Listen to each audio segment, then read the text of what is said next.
Bonjour à toutes et à tous. J'espère que vous m'entendez. Ça a l'air de fonctionner. Avec les élus de l'institution de l'Ordre des architectes, nous vous accueillons avec un grand plaisir à cet événement en direct. L'Ordre des architectes est dans l'action. Cet événement en direct est le 6e d'une série de webinaires mensuels ouverts à toutes et à tous qui traitent les sujets d'actualité pour être au plus près des architectes dans leur agence, ainsi que les acteurs du cadre bâti. Nous vous retrouvons chaque premier mercredi du mois à 18 h. Je vous annonce que le prochain webinaire, le mercredi 1er juin, sera l'occasion d'échanger sur la formation continue des architectes.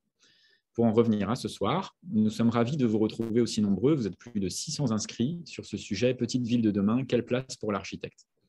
Cet événement valant comme formation complémentaire pour les architectes, un email vous sera envoyé demain et tiendra lieu d'attestation. Pendant le webinaire, vous pouvez poser des questions sur le module de questions-réponses grâce au bouton Q et R qui est situé en bas de votre écran. Certains ont déjà commencé à nous demander s'il y avait du son. Ne vous inquiétez pas, c'est que nous attendions que les autres participants arrivent. La plupart des questions obtiendront réponse par écrit ou par oral en suivant, et d'autres questions demandant plus d'approfondissement seront peut-être l'occasion de communiquer ultérieurement dans notre newsletter hebdomadaire. Un replay de ce webinaire, comme d'habitude, sera en ligne à la fin de la semaine sur la page d'accueil du site de l'Ordre, architecte.org. Je remercie toute l'équipe qui œuvre à chaque webinaire avec professionnalisme et je suis ravi d'animer ce webinaire avec Valérie Flicoteau, vice-présidente du Conseil national de l'Ordre des architectes, qui va vous présenter le sujet de ce soir et nous inviter. Valérie, c'est à toi. Bonsoir à tous, ravie de vous retrouver, très heureuse de vous voir aussi nombreux. Je tiens à remercier chaleureusement tous nos invités qui se sont mobilisés pour être à nos côtés. Juliette Auricoste qui est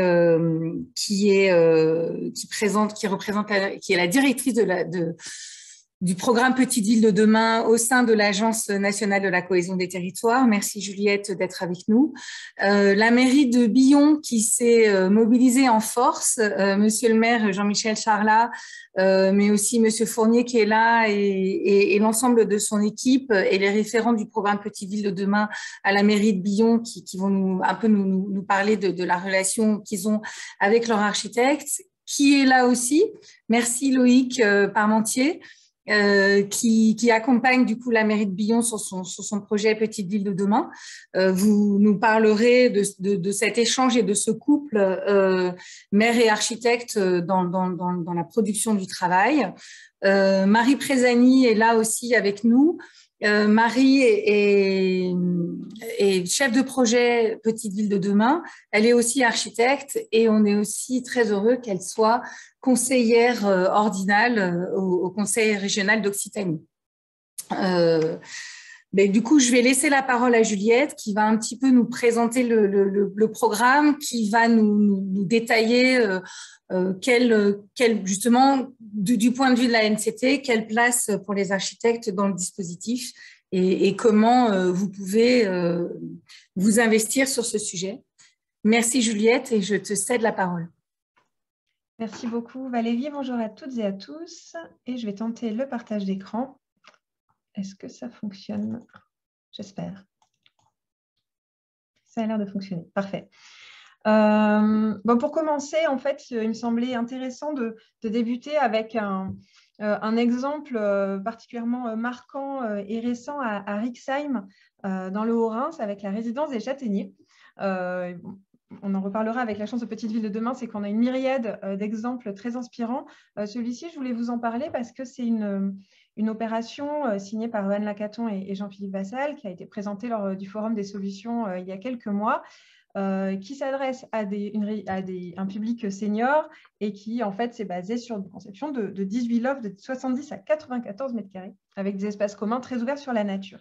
Je voulais vous parler de ça en ouverture parce que je trouve que ça casse assez bien, ou ça replace bien les enjeux de Petite Ville de demain, où toute l'importance qu'on a collectivement, c'est vraiment de se garder des préjugés, en particulier sur la ruralité et en l'occurrence sur les personnes âgées, puisqu'on voit bien que là, les architectes ont pris un parti pris assez radical d'aller proposer des lofts à une population senior, et ça marche extrêmement bien, et plutôt mieux pour les personnes seniors que pour leurs familles plus jeunes qui ont un peu plus de mal à projeter leurs aînés dans des espaces comme celui-ci. Voilà, donc bon, Donc, par rapport à la question qui m'est posée, quelle place pour les architectes dans les projets des petites villes de demain, ça anticipe un petit peu sur mon propos et ma conclusion qui, bien évidemment, est oui, il y a toute une place et beaucoup de choses à faire.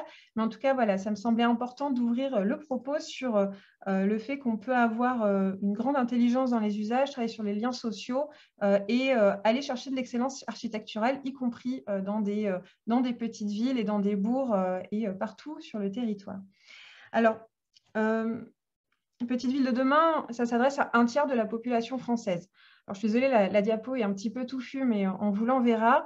1/3 de la population française, puisqu'on a 7 millions d'habitants qui vivent dans ces villes, à la campagne, hein, puisqu'en réalité, quand on parle de petite ville, c'est bien la ville dans laquelle on vit ou la ville à laquelle on va pour faire ses courses, se loger, scolariser ses enfants. Et si on s'intéresse justement à ces fonctions de centralité, on voit que ces petites villes irriguent et structurent aussi le quotidien d'1/3 de cette population française qui, d'un point de vue statistique, est quand même marquée par une population plus âgée que la moyenne nationale, plus fragile aussi, ce qui, dès lors, va quand même beaucoup structurer l'action publique et collective. Et puis, si on regarde les caractéristiques de ces petites villes, on a une richesse patrimoniale très claire, au sens large, hein, bâtie et non bâtie, notamment, bien évidemment, la proximité avec la nature au sens large, également marquée et reconnue pour cela par la qualité des relations humaines. C'est un point assez clair qui ressort quand même des différentes études et enquêtes avec cette qualité de vie qui est cherchée. Bon, sur le patrimoine, je vais essayer de ne pas trop vous irriguer de plein de chiffres, mais j'y reviendrai avec plaisir si vous le souhaitez. On a notamment, par exemple, si on s'intéresse à un de nos partenaires dans Petite Cité de Caractère, 105 communes, petites villes de demain qui sont labellisées Petite Cité de Caractère. Si on regarde les monuments historiques, il y en a plus de 6400, pardon, et un peu plus de 300 labels villes d'art et d'histoire qui concernent les petites villes de demain. Donc, il y a déjà une démarche assez volontariste dans un certain nombre de territoires de valorisation, de reconnaissance et de mise en valeur de ce patrimoine. Et puis, il y a encore pas mal de choses à faire collectivement. Et puis, ce qui est assez marquant aussi, et l'exemple de Rixheim le montre, on a une échelle d'expérimentation et d'innovation qui est particulièrement opportune et qui permet d'aller chercher des approches, que ce soit sur des îlots ou collectifs, qui peuvent être très innovants, y compris par rapport à des référentiels plus métropolitains. Et néanmoins, quand on voit ça, on sait aussi qu'il y a un manque d'ingénierie très clair. Ce qu'on appelle ingénierie, c'est la capacité à monter le projet, à le mener à bien, ce qui fait qu'on a d'une part des difficultés dans un certain nombre de territoires à passer de l'idée des volontés politiques ou de la société civile à l'action et au projet. Et puis aussi une difficulté à se saisir des opportunités de financement ou d'expertise qui peuvent arriver. Et par rapport à ça, c'est ce que la phrase désormais bien connue de Jean-Marc Hoffner, qui est « pas de zone blanche pour la matière grise », qui structure quand même et qui illustre assez bien l'ambition qu'ont eu les parlementaires lors de la conception de l'Agence nationale de la cohésion des territoires et puis qui irrigue directement, bien évidemment, le programme Petite Ville de demain. Et là, je me dis que j'ai oublié de vous dire quelque chose d'important, qui est de vous parler de Petite Ville de demain, donc le programme qui a été lancé en 2020 avec un objectif très clair qui est l'amélioration de la qualité de vie des habitants dans des territoires dynamiques et engagés dans la transition écologique. Comme vous le voyez, il y a plein de petits points. En fait, il y a un peu plus de 1640 communes qui sont engagées dans le programme Petite Ville de demain, qui est dans une logique, là aussi, qui est qu'on va retrouver dans les différents programmes et logiques d'action de l'ANCT, à savoir une approche cousu humain à la main des élus, des collectivités. On est vraiment aux côtés dans une logique de proposer une offre de service, mais ça reste bien évidemment à la main de ce que souhaitent faire les élus, avec un rôle majeur des préfets de département et de leurs services, dont les directions départementales des territoires, les architectes des bâtiments de France et puis les réseaux, notamment des architectes conseils de l'État, pour épauler et soutenir les projets, sachant que les préfets de département sont les délégués territoriaux de l'ANCT. Donc, notre maillage territorial, il est vraiment étroitement imbriqué avec l'organisation de l'État que vous connaissez. La particularité aussi du point Petite Ville de demain, c'est dans du temps long. Alors, quand on dit temps long, en réalité, c'est la durée du mandat municipal jusqu'à 2026. Donc, c'est du temps long pour une politique publique. Ça reste du temps court à l'échelle d'une revitalisation et d'une stratégie de revitalisation. Et bon, disons que c'est du temps long par rapport à une échelle classique et notamment de subventionnement, on y reviendra. Et puis, une dernière particularité sur laquelle je voulais insister, c'est la dimension partenariale du programme, puisqu'on a d'une part un partenariat sur les financeurs, donc les différents ministères et l'ANCT bien sûr, la Banque des Territoires, l'ANA, l'ADEME ou le CEREMA pour ne citer que. Et puis, on a plusieurs dizaines de partenaires dans l'action, dont le Conseil de l'Ordre, qui viennent amener leur expertise, leur savoir-faire, leurs actions aussi. Et voilà, donc là, c'est un peu aussi à la main et on a tout ce travail qui est fait et qui est mis en forme sur un site sous forme d'un catalogue. Vous aurez le lien tout à l'heure qui s'appelle Aide Territoire. Donc, voilà, donc aujourd'hui, on a depuis un peu plus d'un an sélectionné via les préfets ces 1600 communes, ces petites centralités en situation de fragilité. Et aujourd'hui, c'était pas cette diapo là que je vais montrer, donc je vais rester là, plus de 96%, bon, donc on est vraiment à la fin, ont signé leur convention d'adhésion, donc formellement, on dit avec leur interco et le préfet représentant de l'État, on y va, on a envie de travailler ensemble jusqu'à 2026. Donc la dynamique, elle est maintenant bien engagée et ce qu'on constate, on le savait avant le démarrage, c'est qu'on a une très grande diversité. Ça, c'est normal parce qu'en fait, on n'a pas sélectionné sur un niveau de maturité dans le projet. On a des communes qui ont déjà des projets de territoire et des visions extrêmement structurées pour plein de raisons. Certains étaient lauréats de l'AMI Centre-Bourg, certains avaient initié des démarches, mais je pense que monsieur le maire de Billon reviendra dessus. D'autres, voilà, il y avait des soutiens, des politiques publiques enclenchées côté conseils régionaux, conseils départementaux aussi, dans un certain nombre de territoires. Et puis, il y a d'autres communes qui sont au démarrage. Donc là, qui sont aujourd'hui en train de poser leur diagnostic et vraiment de bâtir et de partir. Donc voilà, donc on a une communauté de plus de 1600 communes qui sont à des pas de temps, des échelles et des avancements assez variables. Et je pense que c'est important que vous l'ayez en tête aussi dans les relations que vous pouvez avoir avec les communes. Il n'y a pas du tout d'homogénéité et c'est assumé. Ça a été pensé comme cela. Alors concrètement, qu'est-ce qu'il y a dans ce programme? Alors le premier point sur lequel qui un peu symbolique, on va dire, et pas que, mais en tout cas sur lequel on s'appuie beaucoup aussi d'un point de vue opérationnel, c'est le financement des chefs de projet. Il y a un engagement collectif de financer à 75% des chefs de projet auprès des élus jusqu'à 2026, en mobilisant donc les financements à ANCT, Banque des Territoires, ANA, Ministère de la Cohésion. Pour la cible qui est à 930 chefs de projet, ce qui représente un effort collectif budgétaire assez important et qui suppose, si vous, voilà, 930 chefs de projet, 1600 communes, une mutualisation dans un certain nombre de cas de chefs de projet qui vont être amenés à travailler sur 2 ou 3 communes de manière coordonnée, qui va pouvoir aussi permettre de travailler à l'émergence de projets communs. Donc aujourd'hui, c'est pour ça, je suis désolée, mon graphe est à moitié à jour. En début d'année, on était à 620, il y a eu des recrutements, on est à 750 chefs de projet qui sont en poste concrètement, donc sur l'ensemble du territoire national. Parmi ceux-là, alors là, on est en train de, il y en a au moins 45, un tout petit peu plus, mais bon, 45, j'en suis certaine, qui ont une formation en architecture, 39 qui sont issus des ENSA, donc je pense que Marie Présani reviendra sur le sujet. Donc on a finalement assez peu de chefs de projet qui ont une formation initiale en architecture aujourd'hui dans ce réseau-là. Et l'ingénierie,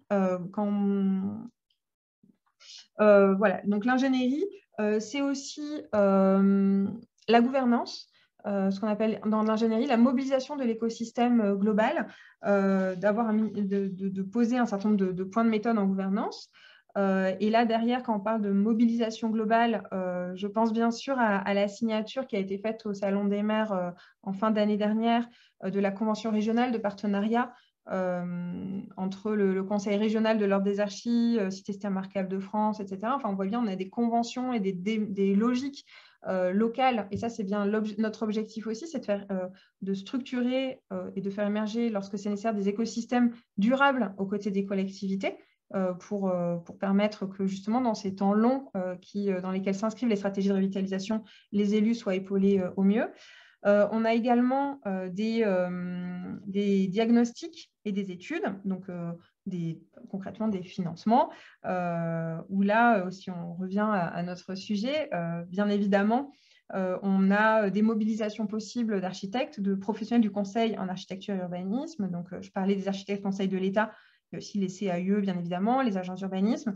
Et puis, on a également le CEREMA pour intervenir, nos partenaires du côté PUCA, donc avec notamment tout ce qui est recherche-action, Pop sur territoire, la Fédération des parcs, avec leurs ateliers hors les murs, qui peuvent apporter des regards, là pour le coup, assez décalés en général, avec la mobilisation des étudiants.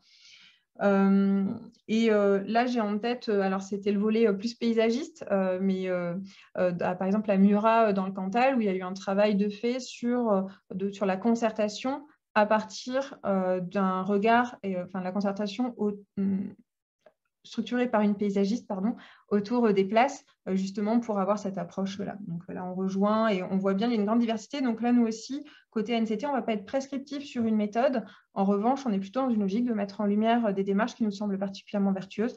Là, je vous ai mis l'exemple d'une démarche faite maison par la chef de projet de la communauté de communes du Puisé-Forterre, qui a bâti sa stratégie de concertation publique sur les différentes communes de la communauté de communes, et ça marche très bien. Donc, on voit bien qu'on va avoir des démarches qui vont être portées vraiment en interne et structurées par les chefs de projet, d'autres qui vont plutôt avoir recours à des soutiens et des appuis extérieurs. Et nous, on est là pour les aider là où ils ont envie d'aller. Donc ça, c'est le volet pilier, le soutien en ingénierie. Voilà. Donc, à la fois la mobilisation, le renforcement des équipes, et puis aider à bâtir son projet et passer à l'opérationnel via les diags et les études. Ensuite, le deuxième pilier, on est sur les actions. Alors là, on n'est pas du tout, encore une fois, nous prescriptifs, de la traduction politique et locale de ce que veut dire améliorer la qualité de vie des habitants. Elle est très spécifique et très contextuelle. En revanche, on a un panier d'offres de services possibles qu'on va pouvoir activer. Donc voilà, donc là, je vous ai mis... j'ai un petit tropisme habitat senior parce qu'on a une grosse action autour de ça, mais une très belle opération là aussi portée par Gironde Habitat à La Réole, qui est la fabrique à toit, où là c'est vraiment une opération qui a été co-construite entre une équipe d'architectes et une équipe de résidents qui étaient déjà pré-identifiés et qui ont travaillé à la fois sur le bâti et puis également sur le projet d'habitat participatif et les règles de vie commune. Et c'est une très, très belle opération. Je ne vais pas vous en dire plus, mais c'est vrai qu'on est sur un secteur qui maintenant est très emblématique et très moteur dans La Réole et très réussi.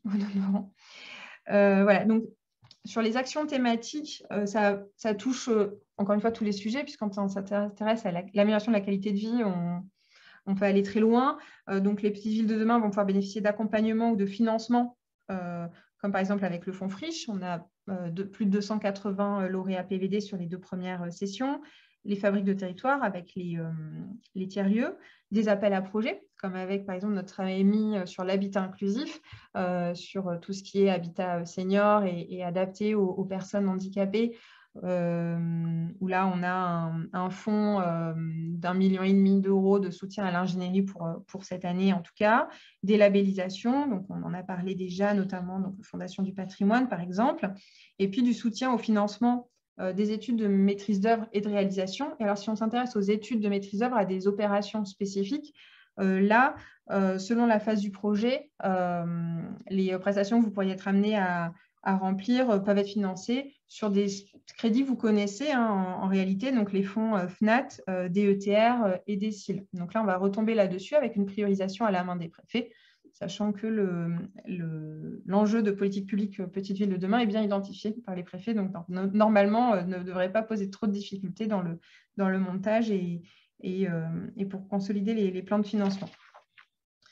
Je vois l'heure qui tourne. Valérie, est-ce que j'ai encore 2 minutes ou est-ce que je conclus? Vas-y, 2 minutes avec plaisir, mais je vais passer voilà, 2 minutes, 2 vraies minutes. Salve d'exemples, mais je m'arrête là parce que, comme je vous l'ai dit, malheureusement, avec 1600 communes et mon caractère très bavard, je peux vous faire toute la nuit sur le sujet. Et peut-être le dernier point dont je voulais vous parler, c'était bien sûr le club, avec ce que j'aime à appeler le développement par-dessus la haie, mais bon, ça c'est mon passé agricole qui parle, de dire finalement il ne suffit pas d'avoir l'expérience, l'expertise, il ne suffit pas qu'on nous dise que c'est exactement ça qu'il faut faire, mais l'inspiration et le dialogue entre pairs permet quand même souvent de déclencher et d'oser aller chercher des innovations, des pratiques un peu nouvelles, et puis aller chercher aussi une dimension plus collective. Donc là, on a un club national qui est en place depuis un peu plus d'1 an, très dématérialisé, des clubs locaux à la main des préfets de département qui sont partout en place, voire en cours de structuration. On a des formations locales qui ont été montées avec les CAUE.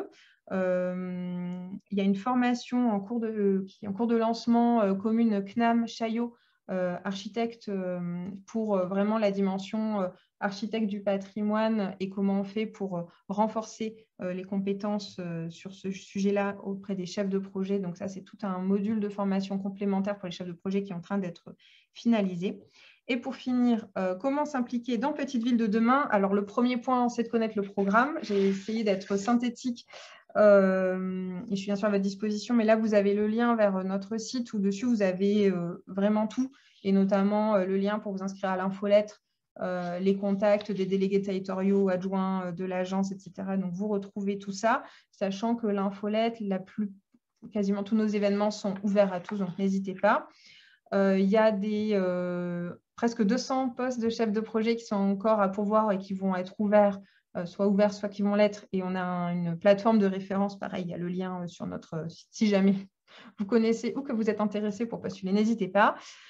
De manière générale, on a un vrai travail qu'on mène avec tout le Conseil de l'Ordre et on en est très heureux. Comment faire pour simplifier la commande publique et notamment la commande architecturale? Et bon, c'est tout l'objet, mais je pense que Valérie y reviendra, donc on en est très content parce que c'est vrai que c'est un vrai sujet sur lequel on est interpellé. Donc, n'hésitez pas à aller vers les communes concernées, mais voilà, sachez qu'on travaille sur aussi, leur simplifier les démarches de commande publique. Et puis, pour les structures collectives comme les CAUE, il y a des possibilités d'établir des conventions de partenariat avec les collectivités locales pour agir un peu plus au long cours sur différents sujets. Voilà, pour conclure, et merci beaucoup de votre écoute. Bien évidemment, pour répondre à la question qui m'était posée, les chefs architectes ont toute leur place dans le joli collectif Petite Ville de demain qu'on s'attache à mettre en place et à animer aux côtés des élus. Et voilà, je reste à votre disposition. Ok, super.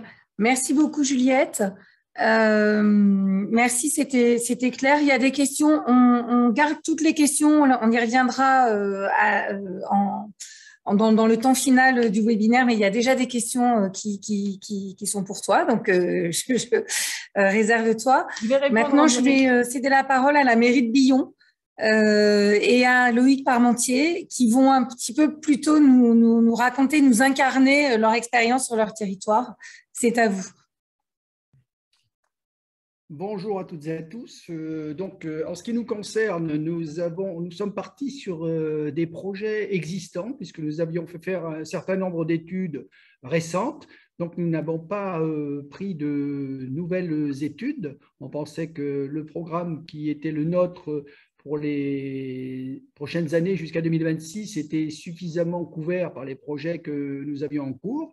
Et c'est la raison pour laquelle aujourd'hui, on va essayer de mettre avec notre chef de projet et la communauté de communes qui a lancé une opération, une OPAH, de pouvoir faire en sorte qu'on réhabilite des logements dans le centre-ville, mais pas seulement, on va réhabiliter également un ancien collège de jésuites qu'on a réouvert il y a 2 ans et pour lequel on a un suivi avec Patrick Bouchin à la preuve par 7.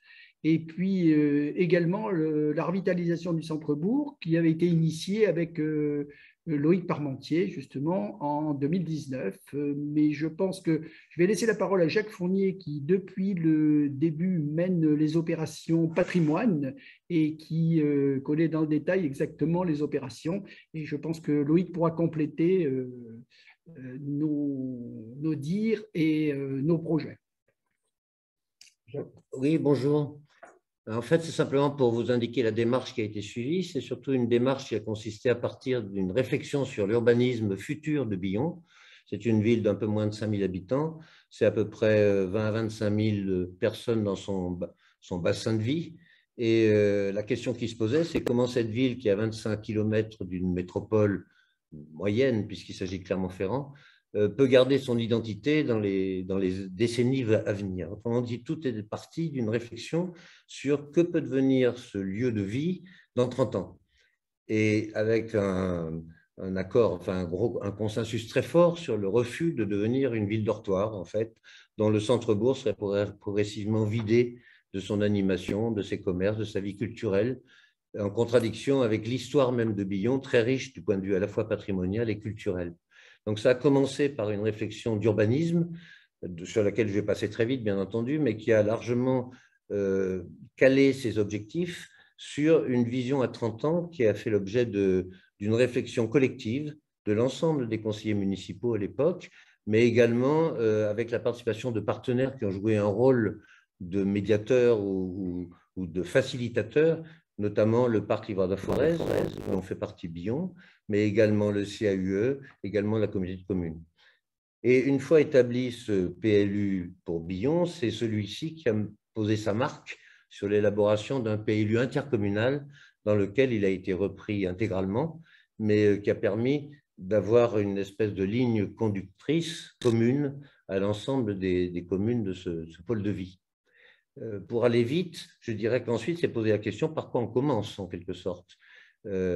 À titre indicatif, dans le PLU en question, on a supprimé assez radicalement 20 hectares de terrain qui étaient constructibles, pour marquer le fait que la priorité, c'était le centre-bourg et non pas son extension, comme le poussaient un certain nombre d'organismes, y compris le SCOT d'ailleurs du Grand Clermont, qui aurait poussé à une augmentation de population qui n'était pas l'objectif en soi, l'objectif en soi étant de maintenir la vie dans ce lieu et comment cette vie peut se maintenir d'ici 20-30 ans. Donc la deuxième étape a été de réfléchir à la stratégie, et donc la stratégie urbaine a fait l'objet d'une étude assez longue, elle s'est étalée sur 2 ans à peu près, et donc c'est un collectif qui a été choisi dont Loïc Parmentier était le coordonnateur, hein, qui s'exprimera tout à l'heure pour compléter peut-être les choses. Et donc, cette stratégie urbaine, elle a été mise en place aussi de façon très collective. D'abord parce que l'intervenant, c'était lui-même un collectif, dont d'ailleurs un collectif de théâtre, hein, qui a participé à ce travail et qui a consisté à faire réfléchir les habitants en les impliquant dans un certain nombre de groupes de cheminement, comme l'aiment bien dire les architectes, faire de l'arpentage sur le thème des chemins piétons, par exemple, sur le végétal, sur le petit patrimoine non forcément classé ou inscrit, ou encore sur les paysages à travers la question des cônes de vue, par exemple. Donc, c'est ce travail qui a permis d'avoir une réflexion sur, d'une part, les priorités qui se présentaient pour les années à venir. Alors ici, on a à l'écran une représentation de cette espèce de nébuleuse, mais qui n'est pas si nébuleuse que ça, si on y regarde de plus près, qui consiste à associer tout un tas de partenaires qui ont des rôles complémentaires à jouer.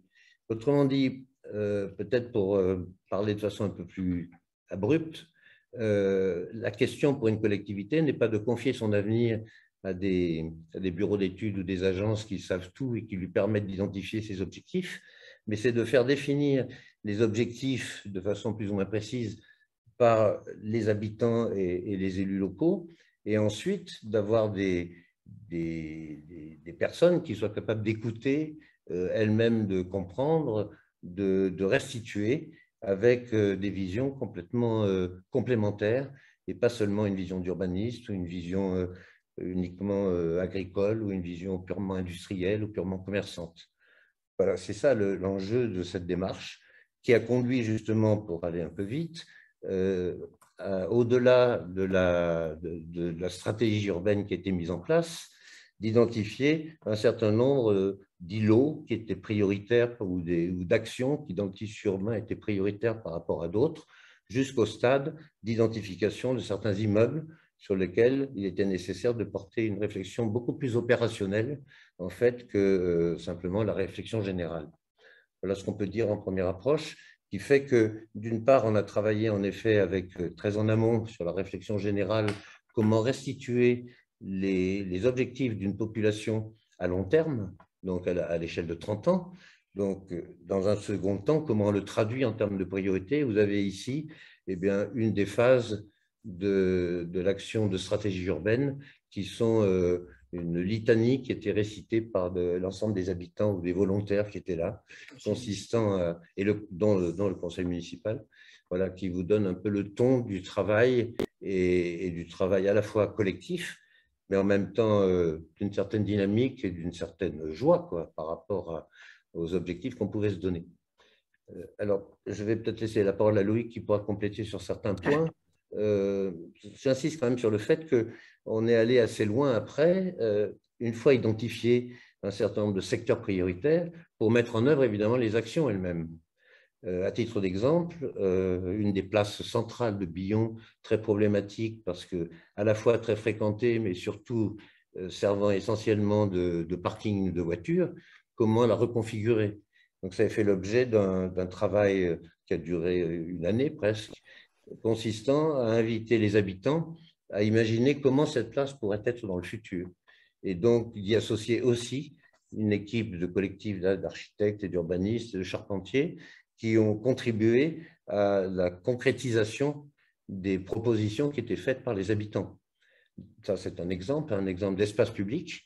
Donc là, il y a aussi des interventions d'architectes, mais dans un cadre qui est collectif, qui n'est pas simplement la proposition de telle personne par rapport à l'avenir des habitants.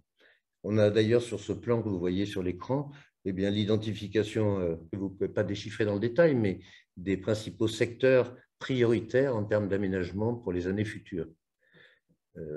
À titre d'exemple aussi, le maire évoquait l'ancien collège de jésuites, qui est le premier collège de jésuites construit en France, à l'abandon depuis 25 ans, en plein centre-bourg, posant vraiment un problème d'urbanisme majeur et dont la commune n'avait absolument pas les moyens de la restaurer. Et donc, un des outils a été de dire, on l'occupe quand même, on le réouvre en l'état, parce que sinon, ce bâtiment dans lequel des générations d'anciens biomois ou d'alentours sont passés va encore, dans les 20 ou 30 prochaines années, rester fermé, faute de capacité d'action. Troisième exemple, peut-être celui d'une école maternelle qui va être transférée parce qu'elle ne répondait absolument plus aux normes ni aux besoins de la population. Et donc, une fois cette école maternelle dégagée, là, je ne vous vois plus, donc je ne sais pas si vous êtes toujours en relation. Si, on t'entend. Si, vous entendez toujours? Bon. Oui, dernier exemple, mais il y en a d'autres éventuellement. C'est une école maternelle donc, qui va déménager et il s'agit de ne pas laisser derrière elle des friches. Elle se trouve à un emplacement tout à fait stratégique de la commune parce qu'elle touche le quartier médiéval. Vous envoyez le dessin sur le schéma qui est un dessin bordé de bleu, qui est tout à fait central au bord d'un ruisseau qui traverse la ville. Et la question se pose de savoir qu'en faire. Et du coup, là aussi, on a dû faire appel à des gens qui ont des compétences. Vous voyez ici un travail qui a été fait par Loïc Parmentier sur justement ces corps de bâtiments et leurs différents niveaux. Et donc, là aussi, on a besoin de compétences de ce type-là, mais qui soient capables de réunir autour d'eux des compétences extrêmement diverses dans des domaines différents. Je ne peux pas être plus long. Merci pour compléter. Bonjour à toutes et à tous. Donc moi j'ai participé à une partie en fait de cette aventure à un moment en tant qu'architecte urbaniste prestataire extérieur pour accompagner la collectivité. Ce qui me semble important de dire là en m'adressant notamment à la profession et aux architectes en général, c'est qu'effectivement il y a toute la place selon moi pour les architectes dans ce type d'études, ce type d'aventure. Parce qu'effectivement, on l'a vu un peu plus haut là, dans les différentes images, mais il y a quand même une très grande importance pour les collectivités à réussir à co-fabriquer, à co-construire une vision stratégique pour leur commune et pour leur territoire à long terme. C'est l'idée de fabriquer ces plans guides qui sont absolument nécessaires. Et je pense qu'il y a quelque chose de très important, c'est qu'il y a beaucoup de territoires encore qui malheureusement ne mettent pas en place un urbanisme de projet, mais plus un urbanisme uniquement réglementaire. Et l'intérêt du programme Petite Ville de demain, c'est qu'il permet justement d'initier en fait cet urbanisme de projet au travers des fameuses ORT, des conventions ORT qui sont à mettre en place dans ce programme et qui nécessitent justement de fabriquer cette vision, de la co-construire avec associé un plan d'action qu'il s'agira de mettre en place, de mettre en œuvre dans le temps. Et là, ce qui est intéressant avec la commune de Billon, c'est que vous étiez déjà en avance, c'est-à-dire qu'avant le programme Petite Ville de demain, vous aviez déjà réalisé un certain nombre d'études.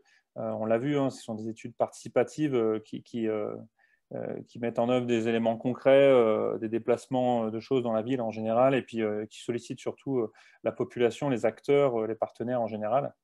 Et ça, c'est très important parce que c'est ce qui permet, au travers des arpentages, notamment dont parlait Jacques, de se faire une idée plus précise du territoire pour pouvoir répondre avec fidélité à des enjeux associés à un territoire spécifique. Et là, c'est vrai que la commune de Billon a fait appel à des architectes à différents moments, c'est-à-dire au moment du PLU, au moment de l'étude urbaine plan guide. Ensuite, on l'a vu là sur ces questions de faisabilité architecturale, de transformation, qui sont déjà des actions pour mettre en œuvre le projet urbain de la ville de Billon. Elle a fait appel aussi à des architectes pour l'occupation, l'évolution de ce bien, l'ancien collège jésuite, qui est un bien assez conséquent hein, dans la ville de Billon. Et puis, peut-être plus récemment, moi, ça m'intéresse d'en parler parce que ça, c'est un extrait d'une commande que nous a passée la communauté de communes dans laquelle fait partie Billon, qui est un travail de vulgarisation du PLUI, PLUIH, en fait, qui a mis en place la communauté de communes. Et ce travail-là, je le trouve intéressant parce que finalement, d'une commune qui s'est préoccupée de ces questions d'urbanisme de projet, qui a commencé à mettre en place des actions, comme Jacques l'expliquait, en fait, ça a infusé sur les autres communes. Et puis finalement, le PLU de Billon a permis de développer un PLU un peu ambitieux pour la collectivité plus large, la communauté de communes. Et aujourd'hui, la communauté de communes se pose la question de vulgariser, de fabriquer une étude, un document qui permette de simplifier la lecture qu'on peut faire d'un PLUI, qui est toujours un peu quelque chose d'assez difficile à appréhender. Et c'est vrai que ce qui est intéressant, c'est que d'une commune, une réflexion, en fait, en entraîne une autre, etc. Et puis que ça fait boule de neige dans un territoire en général.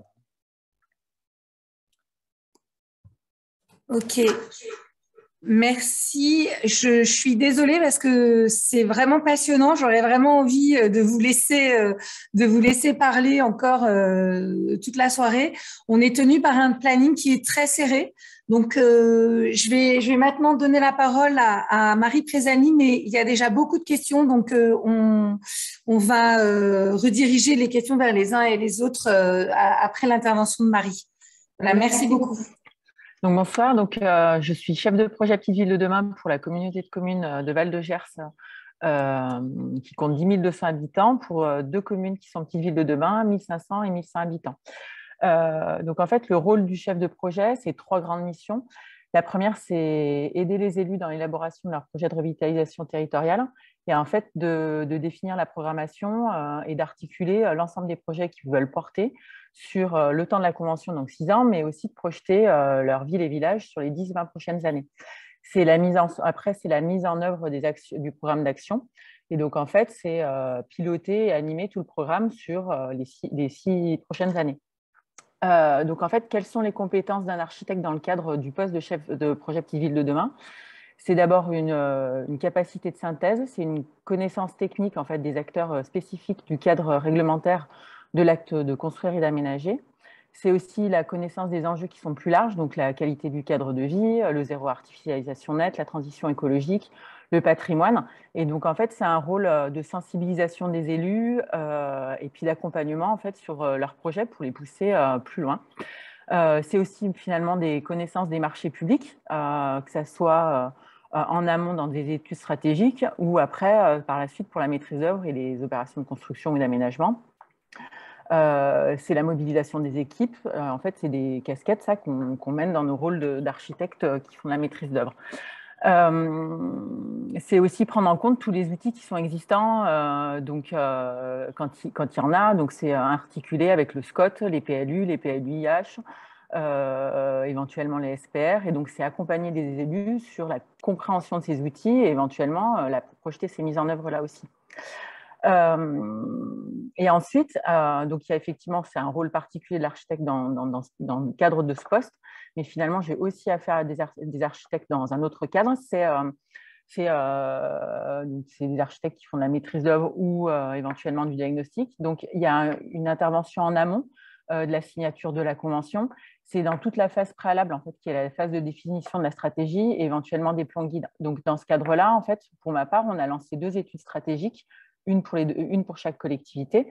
Donc, c'est des études stratégiques multithématiques, donc qui font appel à des équipes qui sont pluridisciplinaires. Donc, souvent, il y a des architectes, des urbanistes, des paysagistes, éventuellement des bureaux d'études qui sont spécialisés dans la mobilité ou les volets commerciaux. En fait, tout dépend des problématiques qui sont sur le territoire. Et donc, en fait, les architectes peuvent s'inscrire dans ces études-là en répondant à des appels d'offres.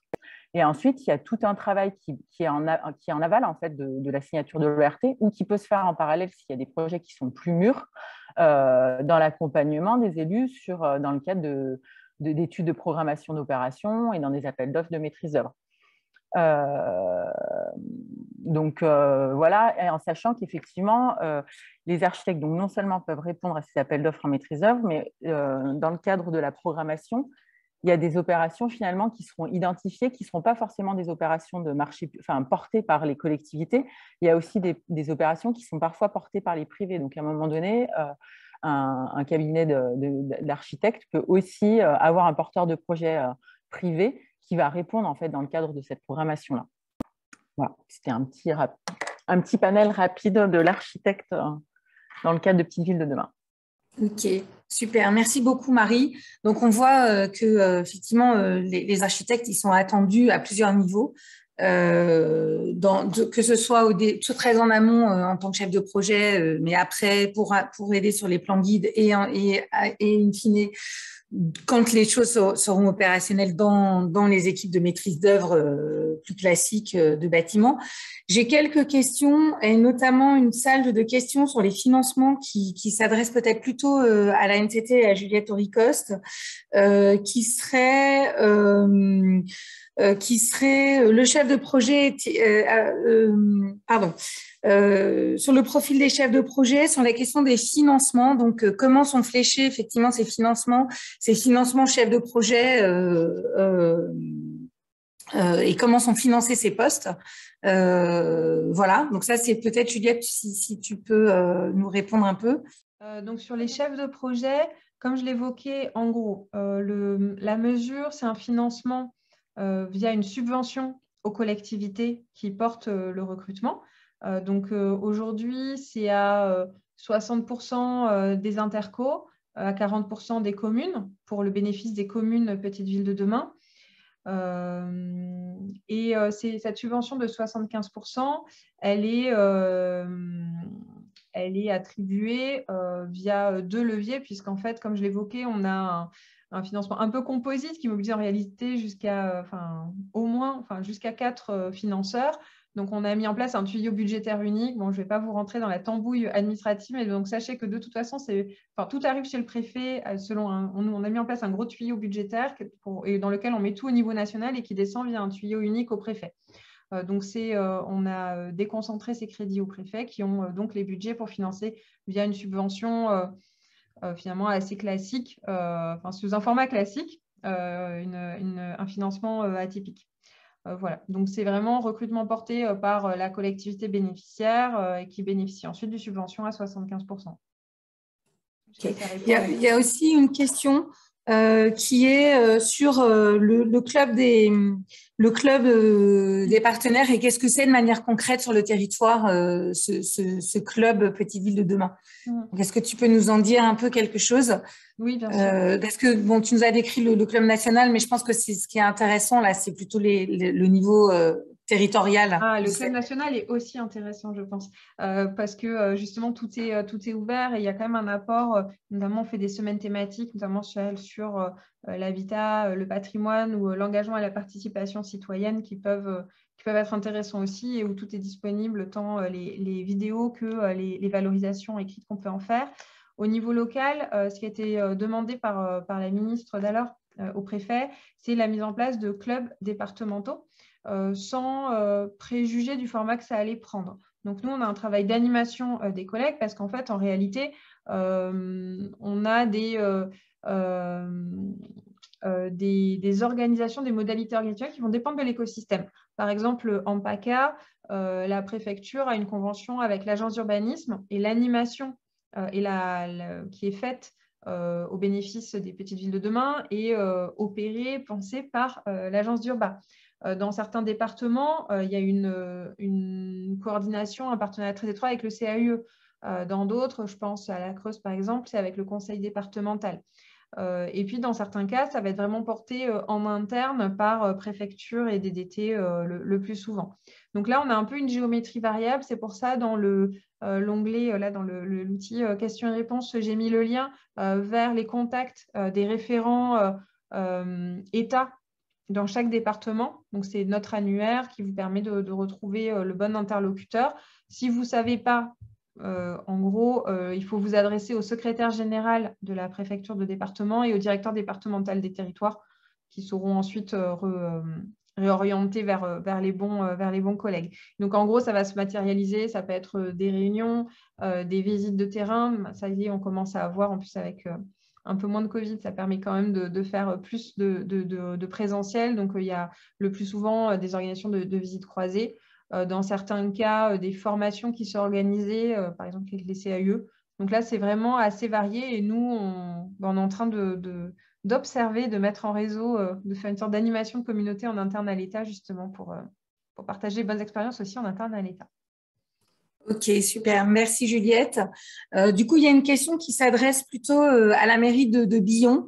Vous, quelle plus-value vous voyez justement à ce programme Petite Ville de demain sur votre projet urbain et quelle incidence ça a eu sur votre projet urbain? Je te laisse répondre. Vas-y. Non, nous, il n'y a pas, enfin, pour être clair, il y a la principale incidence, c'est la possibilité de recruter je ne sais pas comment on l'appelle d'ailleurs, une chef de projet. Voilà. Donc, une personne qui a la capacité de coordonner un peu tous les projets qui s'y rattachent à un titre ou à un autre. Donc, ça, c'est extrêmement précieux, évidemment. Après, sur la mise en œuvre proprement dit des actions, il faut bien reconnaître qu'on est un peu plus limité parce que Petite Ville de demain ne nous apporte rien en soi, enfin, en termes de subventions directes, je veux dire. Du moins pour l'instant, par rapport au projet que l'on a. Ce qui est certain, c'est que ça nous a obligés à repenser un peu la gouvernance des projets en voyant comment la nouvelle chef de projet pouvait prendre la main sur un certain nombre de sujets et puis s'assurer de cette transversalité d'approche des sujets. Tu peux peut-être en dire un peu plus. Oui, et puis ce qui est intéressant également, c'est qu'on va pouvoir combiner à la fois l'amélioration de l'habitat en travaillant avec la communauté de communes sur le PAH, mais pas seulement, on va travailler aussi sur le commerce centre-bourg, sur la revitalisation du commerce centre-bourg, bien qu'on soit un territoire qui pour l'instant est bien doté au niveau commerce et services, mais malgré tout, on a quand même quelques magasins qui sont fermés et qu'on voudrait bien voir réouvrir. Donc, c'est un tout qu'on essaye de mettre en musique, justement, accompagné par les architectes, et notamment sur l'ancien collège, on a donc l'équipe de La Preuve par 7 et de Rural Combo qui font que, comme le disait Jacques tout à l'heure, au-delà de l'aménagement de l'ancien collège, on a aussi des animations et une vie qui se fait autour de ce collège, dans et autour de ce collège, qui fait qu'on a évidemment dynamisé un peu le centre-bourg et la ville de Billon. Et on compte bien sûr sur le conseil des architectes, que ce soit la personne désignée de l'ordre des architectes ou des personnes comme Loïc, qui nous accompagnera indirectement à travers l'opération qui se mène avec la communauté de communes pour améliorer évidemment tout ce qui peut être fait au niveau architecture, et notamment ce qu'évoquait Jacques Fournier tout à l'heure, notre future ancienne école maternelle qu'on va réhabiliter dans le quartier médiéval. Mais par contre, j'aurais une question, c'est que nous avons par exemple été retenus une amie concernant l'habitat inclusif, et nous avons beaucoup de mal à savoir ce que nous apporte ce projet d'amis pour la suite des opérations, que ce soit en financement ou que ce soit sur la mise en œuvre plus exactement. Moi, j'ai essayé d'avoir des informations sur une personne à la préfecture de Clermont-Ferrand qui pourrait nous renseigner, mais il s'avère que la personne n'a pas l'air d'avoir beaucoup plus d'informations que nous, quoi, concernant ce projet. Et c'est un petit peu dommage, quoi. C'est un peu frustrant. Peut-être on peut… Marie, il y a des questions sur le rôle du chef de projet, sur peut-être la plus-value aussi d'un profil d'architecte. Est-ce que tu peux les… Effectivement, comme je disais, en fait, il y a une connaissance d'une part des différents outils, surtout quand on a une casquette pour ma part, j'ai une casquette de maîtrise d'œuvre avant, donc voilà, tout ce qui est procédure de marché public, tout ça, j'ai cet accompagnement en plus au niveau de la collectivité. Après, et puis la capacité de synthèse et la connaissance de tous les, PLUI, SCOT, etc. Après, dans les questions, il y avait aussi la question de savoir si les chefs de projet Petite Ville de demain s'appuyaient sur une équipe pluridisciplinaire. Mais ça dépend vraiment en fait des compétences en interne des collectivités. Donc, quand c'est des petites collectivités, il ne faut quand même pas trop se leurrer. Il n'y a pas forcément beaucoup de compétences. Il y a un peu de compétences en marché public, il y a peu de compétences en urbanisme. Mais en fait, c'est pour ça qu'il y a des lancements d'études aussi. Et en fait, on va chercher ces compétences dans le cadre d'études. Dans le cadre d'études. Et c'est dans ce cadre-là qu'on a une équipe pluridisciplinaire. Donc moi, je suis là, par contre, pour coordonner l'étude, pour coordonner l'étude et faire le lien avec les élus. Et aussi, effectivement, dans le cadre des études, alors dans l'étape d'après des études de stratégie, effectivement, il y a des fiches d'opération qui vont intégrer l'ORT. Et donc là, moi, je suis là pour accompagner effectivement les équipes qui ont été retenues d'études pour aller chercher ces financements et pour qu'ils soient clairement identifiés pour mener les opérations à bien dans les prochaines années. J'ai vu aussi passer quelques questions sur des outils, et notamment des outils contractuels autour de la typologie d'intervention des architectes. Je pense notamment à des contrats de maîtrise d'œuvre pour les plans guides ou pour les diagnostics, pour permettre à des agences comme ce que fait Loïc d'intervenir dans ce cadre-là. Alors, c'est des contrats qui interviennent dans le cadre de marchés publics. Donc, comment choisir les équipes pluridisciplinaires? C'est des appels d'offres de marchés publics classiques que vous connaissez. Et on est en train de travailler à l'élaboration de contrats types, nous, autour de cette question contrats types pour intervenir sur des plans guides, peut-être aussi contrats types pour intervenir auprès des collectivités en tant que conseil, des accords cadres mono-attributaires pour que des architectes puissent faire du conseil régulièrement auprès des collectivités. On travaillera, j'annonce avec Juliette, dans le cadre de notre partenariat, on a dit qu'on allait travailler un petit document un peu synthétique justement pour préciser et mettre en avant les outils en commun autour de la place de l'architecte dans l'intervention des programmes Petites Villes de demain. Donc ça fait partie des éléments sur lesquels on va travailler et qu'on partagera tant nous en interne avec les architectes que la NCT et le programme Petites Villes de demain vis-à-vis des élus. Donc comme ça, il y a un certain nombre de mallettes d'outils communs autour d'outils notamment contractuels et juridiques pour vous permettre d'intervenir dans ces sujets-là. Il faut savoir aussi que quand vous intervenez en maîtrise d'œuvre, peut-être Loïc, tu peux nous en parler, et si vous intervenez en maîtrise d'œuvre autour d'un plan guide, bien sûr, c'est aussi intégré au sein d'une équipe pluridisciplinaire. Peut-être Loïc, tu peux nous en dire 2 mots là-dessus. Oui, bien sûr. Effectivement, on n'intervient jamais seul sur ce type d'études. Enfin, c'est extrêmement rare. En fait, on est souvent associé évidemment à des paysagistes. Le couple architecte-urbaniste, parfois c'est le même, parfois c'est plusieurs personnes, mais on a aussi des spécialistes de l'habitat, spécialistes des questions de programmation en commerce, en activité en général, et puis bien souvent aussi des personnes qui viennent nous accompagner, qui sont plutôt sur les questions de maîtrise d'usage, de dimension participative. Nous, par exemple, on a travaillé avec des comédiens, on a travaillé avec différents types de personnes, sont aussi des architectes constructeurs qui venaient faire des interventions et puis travailler sur justement la dimension participative de ce genre d'études. Mais voilà, il y a tout un tas d'autres compétences qu'on peut imaginer associées bien sûr sur ce type d'études. Ok, merci Loïc. Julien, tu as peut-être repéré 1 ou 2 autres questions? La complexité des montages d'équipes pluridisciplinaires et évidemment de la difficulté à avoir des montants d'études à la hauteur des attentes. Il y a une question aussi là pour Juliette. Il y a certains architectes qui posent la question pourquoi il y a dans les fiches de poste telles qu'elles sont évoquées,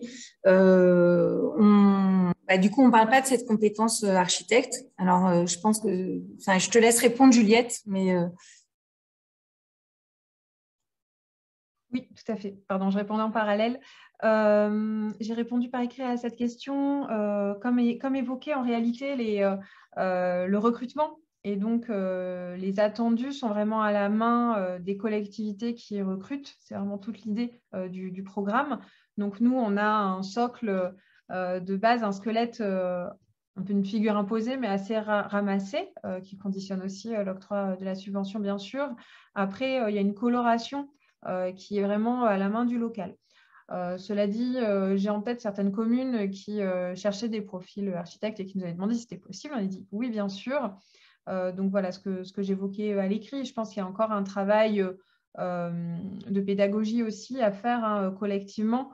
Justement, quand j'évoquais le collectif rassemblé autour des élus, c'est aussi prendre conscience il y a l'ensemble de collectifs qui se mobilisent pour les petites villes de demain et puis aussi l'importance que les élus, les services appréhendent aussi toute la richesse de ce que ça peut apporter. C'est tout l'enjeu aussi du partage d'expérience. Donc, merci beaucoup, monsieur le maire. Et puis, je reviendrai vers vous pour l'AMI-HI, bien évidemment. Là, je crois qu'on ne va pas avoir le temps, mais à votre disposition pour revenir sur le sujet et vous apporter les réponses que vous n'auriez pas.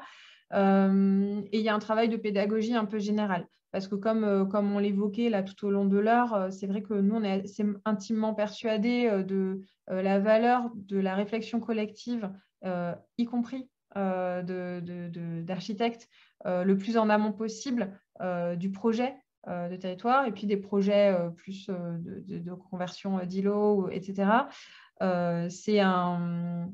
C'est aussi tout le travail et tout l'objectif du point Petite Ville de demain de travailler à ce collectif, à cette gouvernance partagée et de faire émerger des réflexes durables en la matière qui nécessitent un programme, donc qui ne sont pas encore complètement réalité dans tous les territoires. Mais voilà. Merci beaucoup. On a peut-être la parole à Loïc Parmentier qui avait commencé une phrase juste avant. Une question de réglage de son. Loïc, si vous voulez. Loïc? Oui, pardon. Ouais, donc, je voulais ajouter sur la question des équipes pluridisciplinaires. Merci.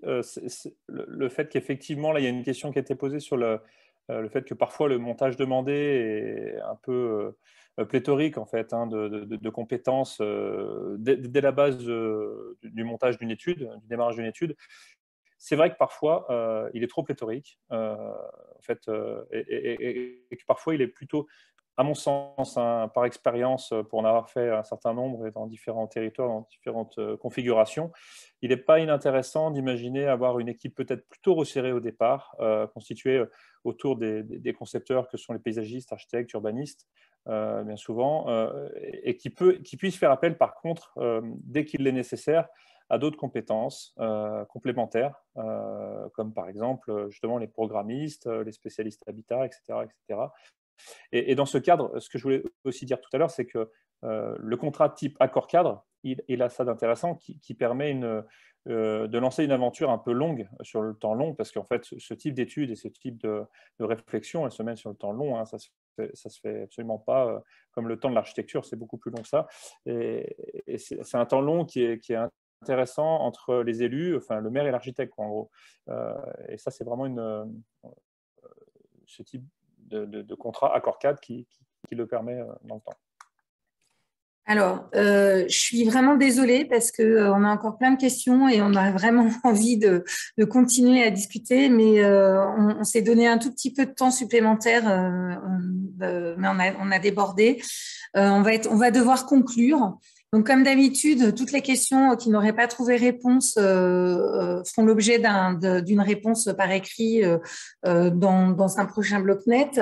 Vous pourrez revoir l'intégralité de ce webinaire qui a été enregistré.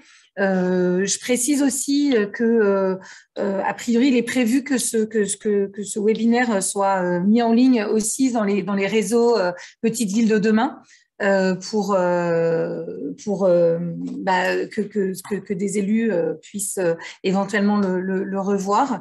Je voudrais vraiment chaleureusement remercier tous nos invités parce que c'est vraiment très agréable de voir autant de mobilisation autour d'un sujet qui nous intéresse de si proche. Donc, merci beaucoup Juliette Auricoste.